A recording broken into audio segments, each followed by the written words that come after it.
అద్దంలో మీరు అద్దంలో ముఖం చూసుకుంటే మీ ముఖం కనిపిస్తుందా, మీకు చంద్రబాబు గారి ముఖం కనిపిస్తుందా? ఒకసారి పరిశీలన చేసుకోండి.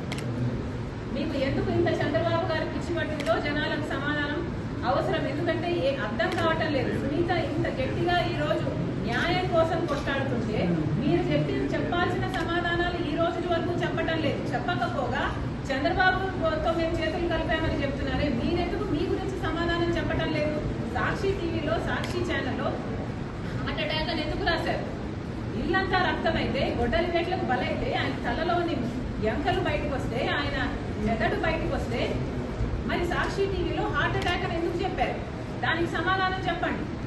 చంద్రబాబు గారు ముఖ్యమంత్రిగా ఉన్నప్పుడు సిబిఐ ఎంక్వైరీ అడిగిన మీరు వివేకానంద రెడ్డి గారి హత్య కేసులో ఆ తర్వాత సిబిఐ ఎంక్వైరీ ఎందుకు వద్దన్నారో దానికి సమాధానం చెప్పండి.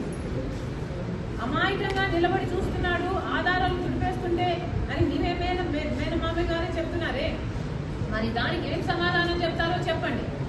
ఇవన్నీ మీ హస్తం లేకపోతే, అవినాష్ రెడ్డి హస్తం లేకపోతే ఎందుకు దాచిపెట్టుకోవాలనుకుంటున్నారు? ఎందుకు సమాధానం చెప్పడం లేదు? 5 సంవత్సరాలు అవినాష్ రెడ్డిని ఎందుకు కాపాడారు?